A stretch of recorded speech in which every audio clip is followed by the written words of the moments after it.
Está no ar, abre aspas, o primeiro jornal multidigital do eixo SP-Rio. Abre aspas. Olá, bom dia para você. Começa agora mais uma edição do Jornal Abre Aspas. Edição essa nesta sexta-feira, com transmissão simultânea pelo Facebook da SP-Rio+, junto com o Facebook do Jornal O Vale. Também estamos ao vivo pelo aplicativo da rádio que você instala gratuitamente aí no seu celular, no seu tablet, disponível tanto para iOS como para Android, e também para você que nos acompanha pelo nosso portal, o spriomais.com.br. Bom dia, obrigado pela sua audiência. Aqui comigo nos estúdios, o jornalista José Guilherme Ferreira. Muito bom dia, Zé. Bom dia, Rodrigo. Hoje é sexta-feira, dia 9 de novembro de 2018, e nos destaques dessa edição, o juiz manda retirar a tornozeleira eletrônica de Rocha Loures, aquele deputado da mala, né? A Polícia Federal prende vice-governador de Minas Gerais e o Joesley Batista também, investigação sobre o suposto esquema no Ministério da Agricultura na época da Dilma Rousseff. O tempo melhora, mas reflexos de fortes chuvas continuam na região. No litoral norte choveu em 24 horas, o que era esperado para mais de um mês. Natal deve movimentar mais de 50 bilhões de reais na economia do país. E no esporte, o Taubaté já se prepara para buscar o acesso à elite do futebol paulista. Os treinos de olho na Série A2 já iniciaram. Além dos destaques da programação cultural, as informações também do esporte, enfim. Esses e outros destaques em 1 minuto.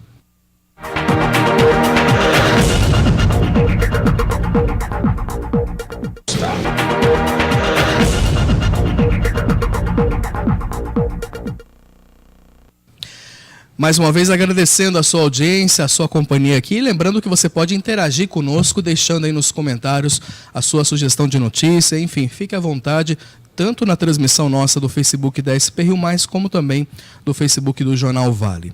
Nós iniciamos a edição de hoje com o comentário do jornalista José Guilherme Ferreira. Eis a questão.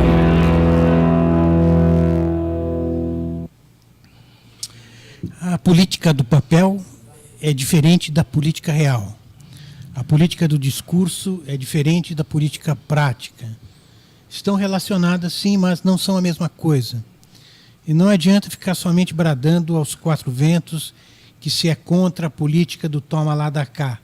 A campanha acabou. A política do toma lá da cá não vai dispensar conversa, arranjos, acordos que sustentam a política. É a base ética desses acordos que deve ser posta em questão.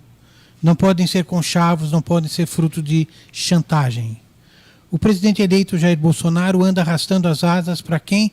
Para o MDB, esse velho conhecido por seu adesismo de plantão e por suas trambicagens. Mas não era preciso acabar com tudo isso que está aí? A imprensa tem que escancarar esses bastidores para que a sociedade organizada possa avaliar, protestar. Uma sociedade com seus partidos de oposição tem que ir além e não pode ser apenas reativa. Vamos a São Paulo. O governador eleito João Dória, do PSDB, autoproclamado gestor, que também se agarra ao discurso do novo, foi buscar alguns secretários no governo novíssimo de Michel Temer. Estarão a seu lado Sérgio de Sá Leitão, que sai da cultura de Temer para a cultura de Dória. Já o camaleão Gilberto Kassab, do PSDB, ministro de Ciência, Tecnologia, Inovações e Comunicações no governo Temer, que já foi ministro das cidades da petista Dilma e prefeito de São Paulo no lugar do Tucano Serra, será agora o secretário da Casa Civil.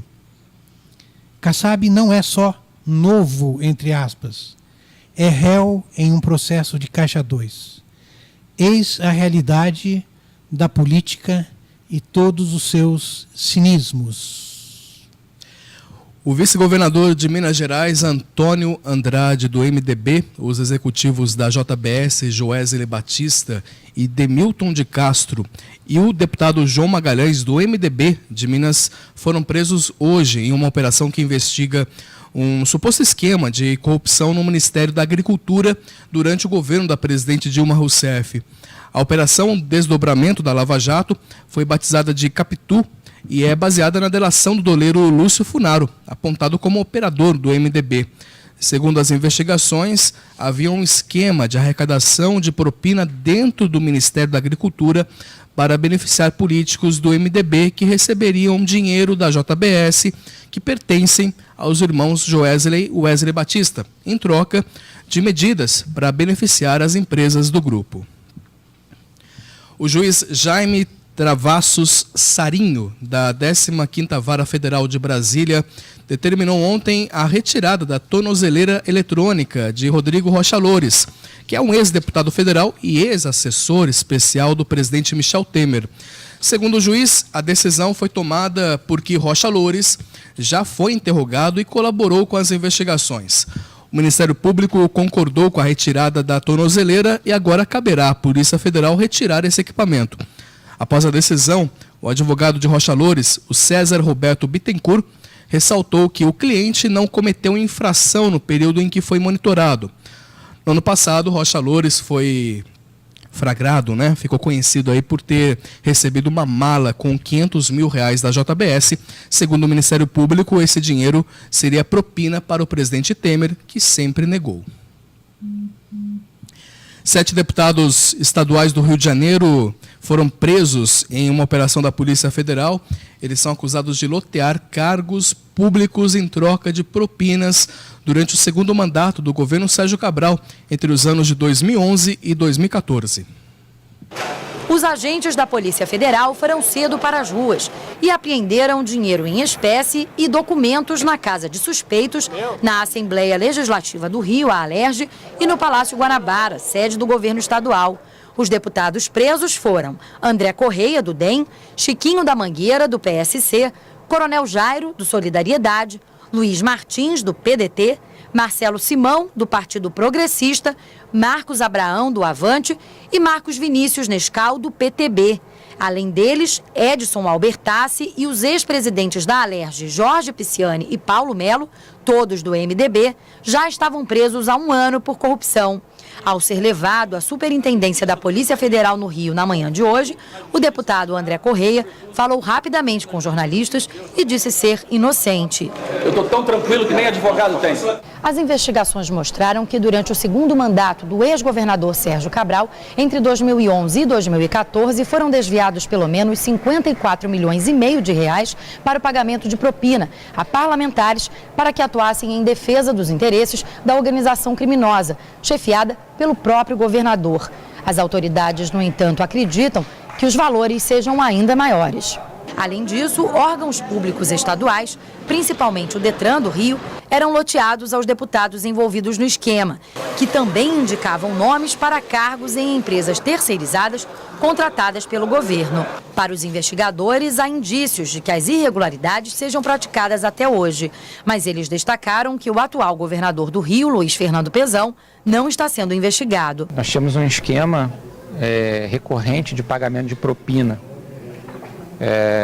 Uma relação que deveria ser republicana, uma relação que deveria ser de respeito às leis e que se transformou numa troca fisiológica, numa troca corrupta. Não vejo outro nome a não ser de propinolândia. Então, uma dica aí, está para ser lançado um livro que chama Se Não Fosse o Cabral, do Tom Cardoso, jornalista Tom Cardoso. Se não fosse Cabral, a máfia que destruiu o Rio e assalta o país. Algumas questões desse livro. Qual a relação do suburbano Cabral com o playboy Aécinho? Como Francisco Dornelles transformou o ex-militante da Juventude Comunista num político palatável ao gosto da classe média carioca?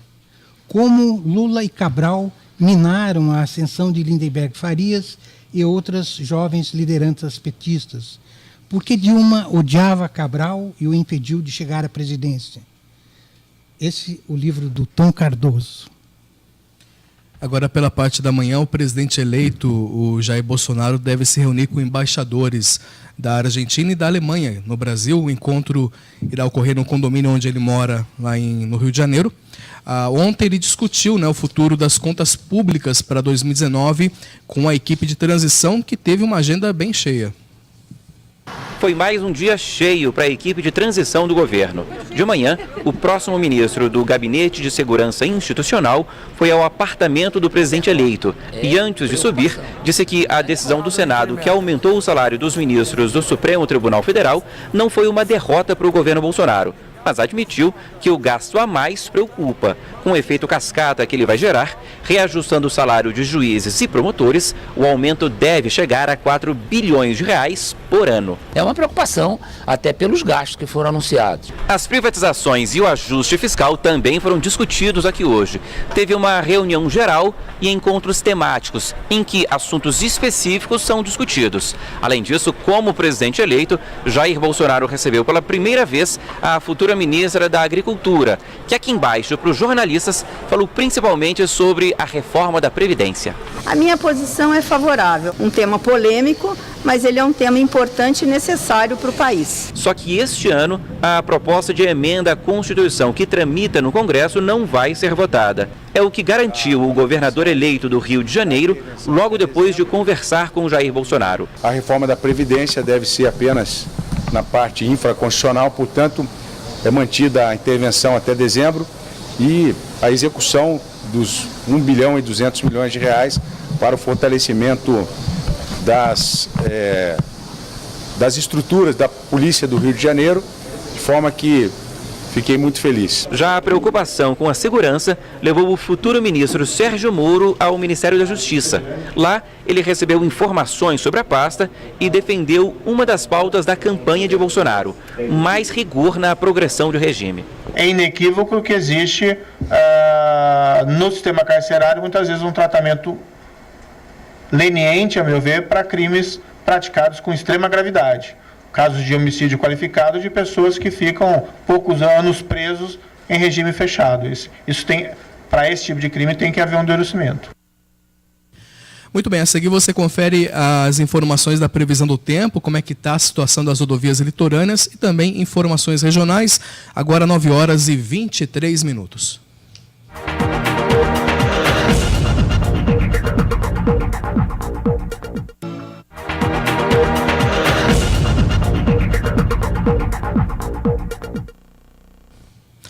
Retornando aqui com o Jornal Abre Aspas, a gente já retorna com a previsão do tempo. Você está percebendo aqui ao fundo que o tempo melhorou aqui na região do Vale do Paraíba, mas será que vai permanecer esse tempo bom no final de semana?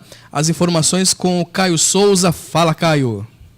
Fala, Rodrigo Fernandes, muito bom dia. E finalmente o tempo vai começar a melhorar nessa sexta-feira em todas as cidades da nossa região.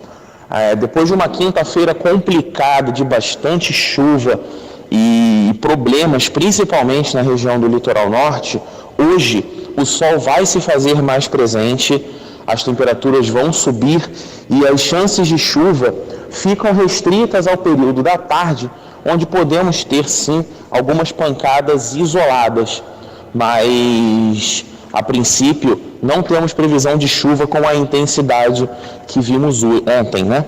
As temperaturas hoje vão estar em elevação por conta do sol que vai aparecer com mais frequência. A máxima prevista na região do Vale do Paraíba é de 27 graus. Na capital ficaremos com 25, em Campos do Jordão 16 e no litoral norte 26 graus de máxima. E já que finalmente chegou a sexta-feira, vamos dar uma palhinha do tempo aí para o final de semana. E as notícias são até animadoras, né? O sol vai aparecer sim com mais intensidade e mais frequência. E por isso as temperaturas vão subindo pouco a pouco, tanto no sábado quanto no domingo. Mas principalmente no sábado ainda há riscos de pancadas de chuva no final da tarde por conta do aumento da temperatura. Já no domingo, as chances de chuva são bem pequenas. Caio Souza, direto da Sala de Operações do Tempo Vale, para o Jornal Abre Aspas. Obrigado, Caio, pelas informações. Então você conferiu aí com o Caio que melhora o tempo, mas a gente bem sabe que as chuvas castigaram bastante o litoral norte. A informação que prossegue aqui que a Oswaldo Cruz, ela neste momento está com tráfego normal, né? A atualização aqui do DR, tempo bom, é boa visibilidade aí nos dois sentidos, então a situação está tranquila, rodovia liberada, né, da Oswaldo Cruz, que liga Taubaté à cidade de Ubatuba. Também pelo Twitter aqui da Tamoios, o trecho de serra da Tamoios permanece interditado. A gente vai ter algumas imagens aqui desse grande volume, né, de deslizamento de terra, enfim, os bloqueios eles estão ocorrendo do quilômetro 58 no sentido litoral e no quilômetro 80 no sentido São José dos Campos. Essas fotos é da página Ocorrência 24 Horas, né, que você está vendo agora neste momento na sua tela. Então, portanto, Oswaldo Cruz liberada, Tamoios permanece interditada sem previsão para ser liberada essa rodovia que vai ligar aqui São José dos Campos até Caraguatatuba. Reforçando então, quilômetro 58 no sentido litoral e quilômetro 80 no sentido São José dos Campos. Alternativa aí para o motorista para seguir viagem é a Oswaldo Cruz e também a Mogi Bertioga, que também pelas informações aqui do Twitter, dão conta também que a Mogi Bertioga permanece também com o tempo encoberto, mas o tráfego normal também nos dois sentidos nessa hora da manhã. Bom, desde a noite de ontem, né, desde a noite de quarta-feira, na verdade, as chuvas intensas castigam as cidades do litoral norte. De acordo com a Prefeitura de Caraguatatuba, 19 pessoas estão desabrigadas, entre elas estão 8 crianças e 12 adultos, sendo 7 mulheres e 5 homens. Todos foram levados aí para o Centro Esportivo Municipal Ubaldo Gonçalves, onde recebem toda a assistência por parte da Prefeitura. A Defesa Civil da cidade prossegue com vistorias nas áreas de risco. De acordo com dados do Centro de Monitoramento de Desastres Ambientais, o CEMADEM, em apenas 24 horas, a região do litoral norte registrou quase a mesma quantidade de chuva esperada para o mês inteiro. É muita chuva. E daí fica tudo arriscado, né? Muita cautela, né, para você que segue viagem aí pelas rodovias. Tamoios permanece interditada, então não tem como você passar pela Tamoios, mas na Oswaldo Cruz, pelo menos, a situação já começa a melhorar, o tráfego normal aí para você seguir viagem para o litoral norte. E a gente, aliás, o Fundo Social de Solidariedade também recebe doações, né? Você que pode ajudar também pode contribuir para o Fundo Social de Solidariedade lá de Caraguatatuba para ajudar aí os desabrigados dessas chuvas. Bom, nos Estados Unidos, um incêndio deflagrado na manhã de ontem, no norte da Califórnia, se propagou em grande velocidade ao longo de todo o dia de ontem, passando de 2.000 hectares afetados a mais de 7.000 em apenas 6 horas, e forçou a retirada de 20.000 pessoas da região, segundo as autoridades do estado. De acordo com o Departamento Florestal de Proteção contra Incêndios da Califórnia, estão ativas ordens de evacuação nos pequenos povoados que somam pouco mais de 26.000 habitantes. Trata-se de uma área de 140 quilômetros de distância da capital do estado, que é Sacramento, e a 280 quilômetros da área da Baía de São Francisco, até onde chega a fumaça do fogo. Vários edifícios arderam e algumas pessoas sofreram queimaduras graves, mas, por enquanto, felizmente, não há relatos, né, de nenhuma vítima mortal. Ainda falando do noticiário internacional, a Corte de Apelações dos Estados Unidos determinou ontem que o governo do presidente Donald Trump deve manter o programa DACA, que protege da deportação de jovens em situação irregular que chegam ao país e chegaram ao país quando eles eram ainda crianças. Nesta semana, o procurador-geral americano pediu que o caso fosse levado à Suprema Corte. O Tribunal do 9º Distrito, na Califórnia, respaldou uma decisão de uma corte de menor instância que protegeu o estatuto de cerca de 700.000 jovens sem documentos que chegaram crianças ainda aos Estados Unidos com seus pais e que estão amparados pela ação diferida para chegadas na infância, o DACA, na sigla em inglês.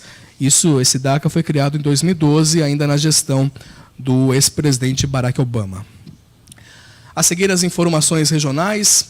Você continue conosco na audiência. Agora, hora oficial de Brasília, 9h32.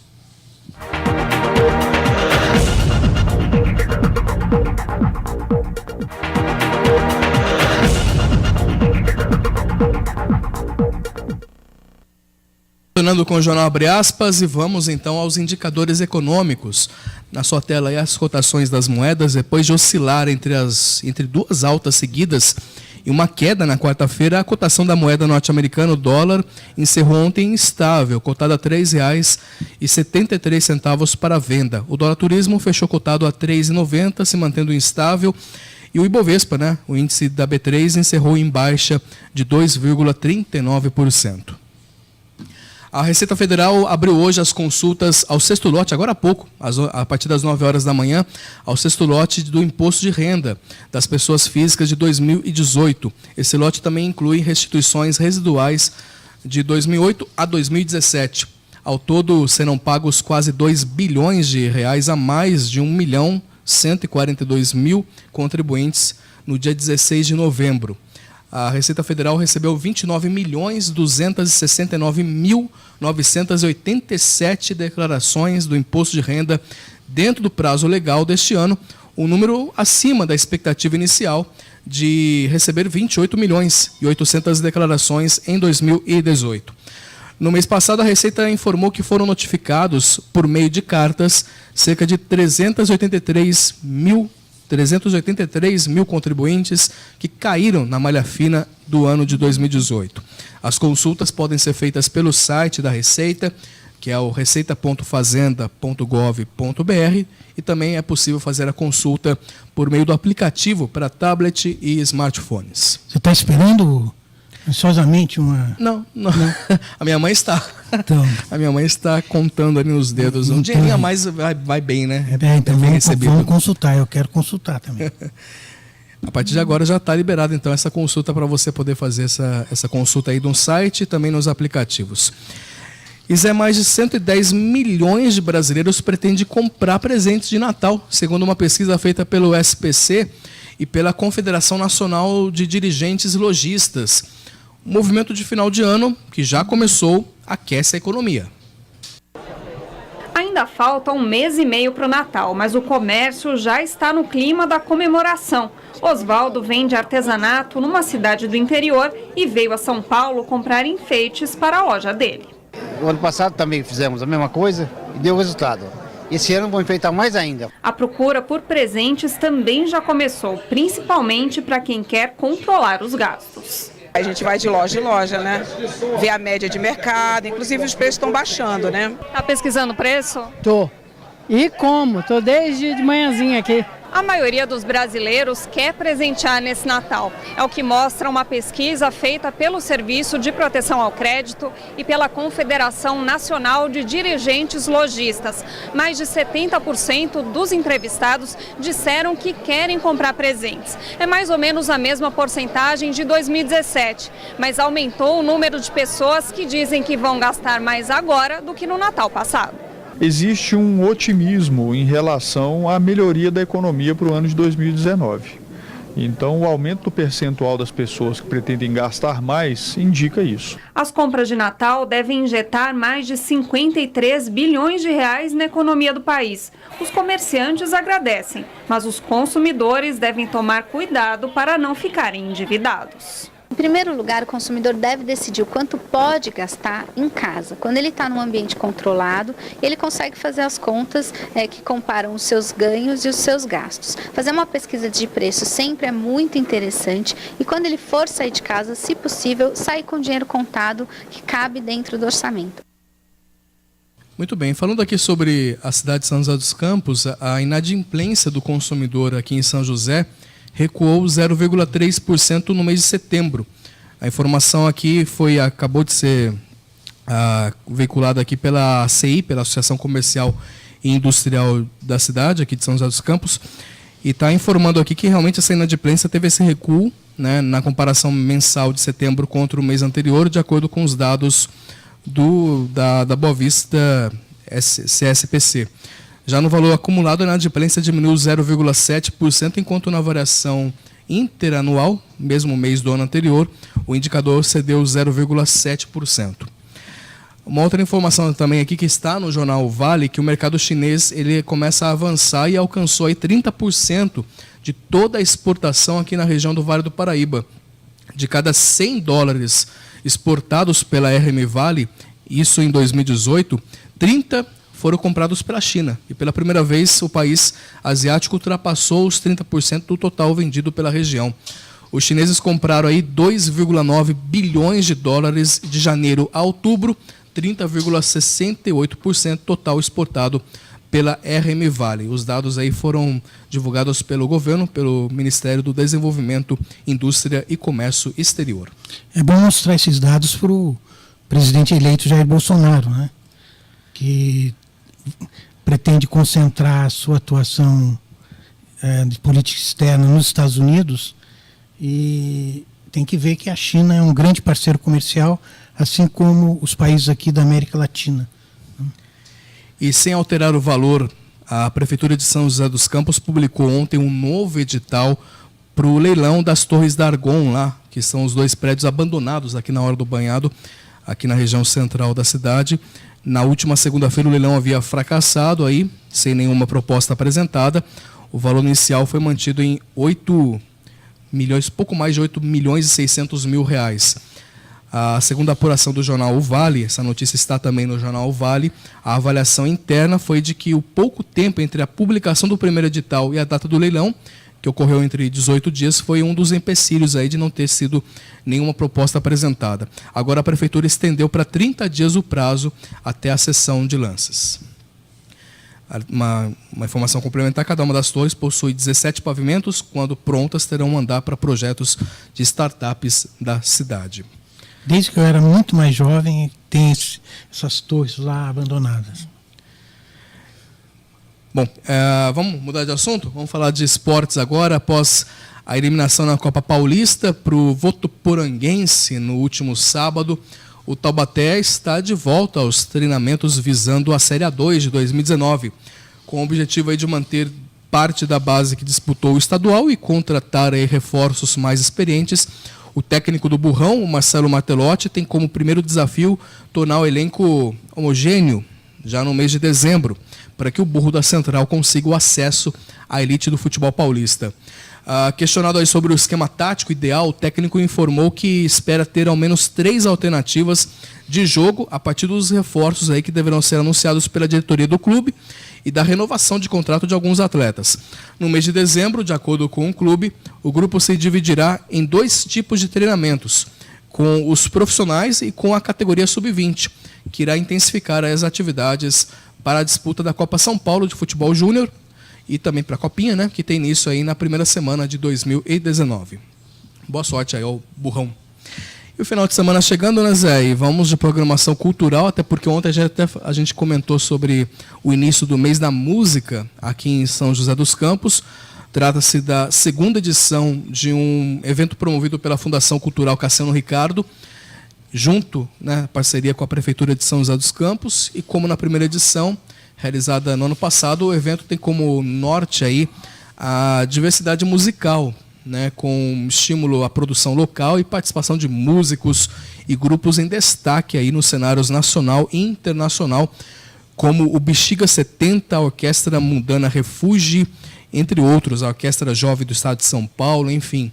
Na programação de hoje tem uma orquestra que é formada por músicos brasileiros, imigrantes e refugiados de diversas partes do mundo. A Orquestra Mundana Refúgio, ela apresenta sob a direção musical do multi-instrumentista e maestro Carlinhos Antunes composições próprias, criadas especialmente para a formação, além de temas tradicionais da Palestina, Irã, Guiné, Congo e Brasil em arranjos inusitados. Interessante essa apresentação. Ela acontece no Teatro Municipal às 8 horas da noite e você está convidado a participar, né? Prestigiar essa orquestra que é peculiar aí, com brasileiros, mas também com imigrantes, apresentando uma diversidade muito grande aí na composição, enfim, bem interessante. Uma parte interessante do mês da música é o espaço dedicado às novas bandas regionais, né, com espaço para discussão da produção autoral, né. Acho que isso é sempre importante, dar espaço para essas novas gerações de músicos, né. Exatamente. Tem um site, né, específico. A programação completa você pode acessar no próprio site da Fundação Cultural Cassiano Ricardo, que é o fccr.sp.gov.br. Lá tem um site dedicado, né, a essa programação, com todos os destaques aí de cada dia. Então, portanto, hoje tem a apresentação dessa orquestra às 8 horas da noite no Teatro Municipal e depois você também pode acompanhar no próprio site da Fundação as demais atrações durante o final de semana, durante todo o mês. Então, eu tenho outra dica aqui cultural, que é interessante, que o ateliê de Etzer, que é um ateliê de gravura aqui de São José dos Campos, está completando 20 anos.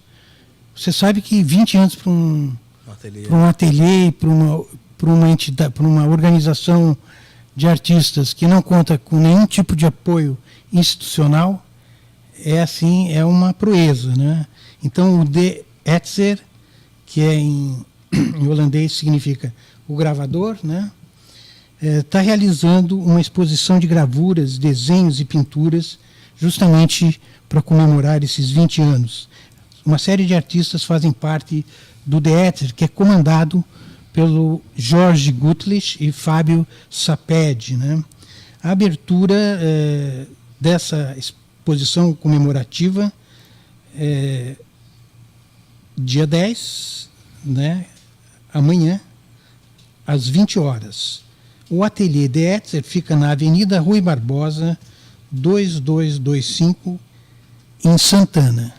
É importante lembrar que esse ateliê realiza atividades culturais paralelas ao circuito oficial, né, e é um verdadeiro fomentador de cultura. E para quem curte shows, programação também está diversificada aqui na região nossa. Em São José, amanhã tem o duo Ana Vitória, né, as cantoras aí se apresentarão no Clube da DC, da Embraer, a partir das 9 horas da noite de amanhã, os ingressos a partir de R$60. E tem show gratuito, Zé, lá na Avenida do Povo, em Taubaté, com Titãs. A partir das 6h30 da tarde, no domingo, de graça, na Avenida do Povo, em Taubaté, Titãs se apresenta aí para... Os Titãs de volta, né? Porque andaram meio sumido, né? Some, volta, vai e volta. É que no Capital Inicial tem uns grupos de rock dos anos 80 que vão e voltam, né? Mas enfim, Titãs de graça é bom, bacana. E para quem curte um som mais... Eu não sei que tipo de som o Wesley Safadão faz, enfim, mas para quem curte o Wesley Safadão, o Safadão tem show dele no domingo também às 4 da tarde. Isso aí não é de graça. Será que o Pablito gosta do Safadão? Ele já fez um sinal de não ali. Muito bem, a partir de R$50 o ingresso, na altura do quilômetro 57 da Dutra, lá em Lorena, tem show do Wesley Safadão. Muito bem, programação diversificada, tem shows, tem cultura, tem música, tem cinema, enfim, se programe direitinho e aproveite o seu final de semana. A gente agradece mais uma vez a sua audiência, a sua companhia. Zé, muito obrigado também e um ótimo final de semana. Para você também, Rodrigo. Para você, muito obrigado. A gente se encontra na segunda-feira, a partir das 9 horas da manhã. Lembrando, o conteúdo permanece no Facebook da SP Rio Mais e também no Facebook do Jornal O Vale e também no nosso site, sprriomais.com.br. Um forte abraço e um excelente final de semana.